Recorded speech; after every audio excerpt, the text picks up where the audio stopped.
नमस्कार. तनुजाज रेसिपीजमध्ये तुम्हा सर्वांचं स्वागत आहे.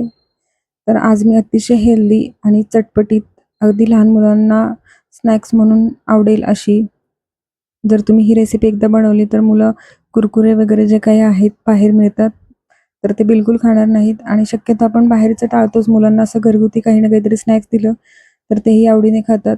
तर असं एक छान हेल्दी असं स्नॅक्स आहे, तर ते मी बनवणार आहे.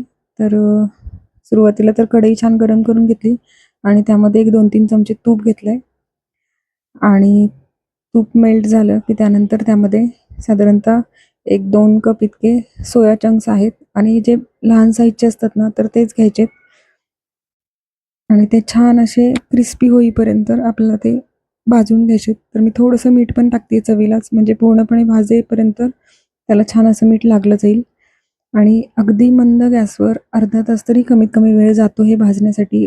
पण खूप छान असे क्रिस्पी भाजले जातील.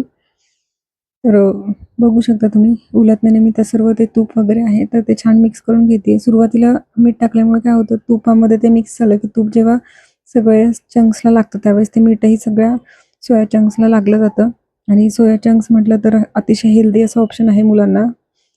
आणि हे जर तुम्ही एकदा मुलांना बनवून दिलं तर मुलं कुरकुरे आणि बाहेरचं कोणतंही स्नॅक्स बिलकुलही खाणार नाहीत.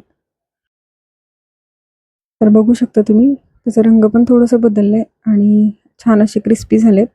तर आता हे पूर्णपणे थंड होऊ द्यायचेत आणि थंड होण्यासाठी मी एका भांड्यामध्ये काढून घेते आणि हे थोडंसं खोलगट असं भांडं घेते, जेणेकरून आपण जेव्हा त्याच्यामध्ये मसाला वापरू त्यावेळेस ते आपल्याला छान एकत्र मिक्स करता येईल.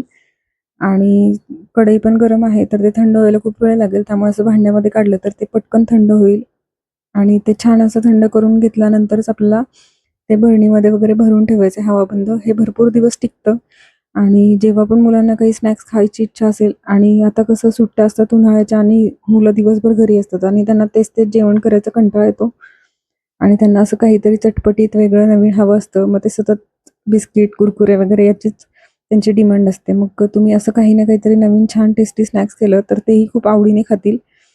आणि बघू शकता तुम्ही याच्यामध्ये मी टेस्टसाठी पावभाजी मसाला टाकलाय. मॅगी मसाला जो असतो तो किंवा पेरी पेरी मसाला आहे तर तो ॲड केला तरी पण चालेल. टेस्टनुसार किंवा आवडीनुसार आपण कोणताही मसाला त्याच्यामध्ये ॲड करू शकतो.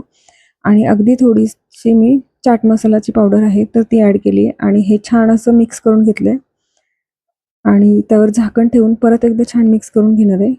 तर अतिशय टेस्टी चटपटीत स्नॅक्सची ही रेसिपी तुम्ही एकदा नक्की ट्राय करा. सुट्ट्या असू किंवा शाळा असू, मुलांना असं काही ना काहीतरी चटपटीत खायची आवड असतेच. तर तुम्ही ही रेसिपी एकदा नक्की ट्राय करा. जर रेसिपी आवडली असेल तर रेसिपीला नक्की लाईक करा, कमेंट करा, शेअर करा. तर नक्की सबस्क्राईब करा आणि बेल आयकॉनवर क्लिक करा, जेणेकरून येणारे जे नवीन नवीन व्हिडिओज आहेत, रेसिपीज आहेत, तर त्याचे नोटिफिकेशन तुम्हाला सर्वात आधी मिळतील. तर बघू शकता तुम्ही मी आता काही काचेच्या एका डब्यामध्ये भरून ठेवते आहे. तर असेच हवाबंद डब्यामध्ये अतिशय छान कुरकुरीत असे राहतात. तर रेसिपी नक्की करून बघा. धन्यवाद.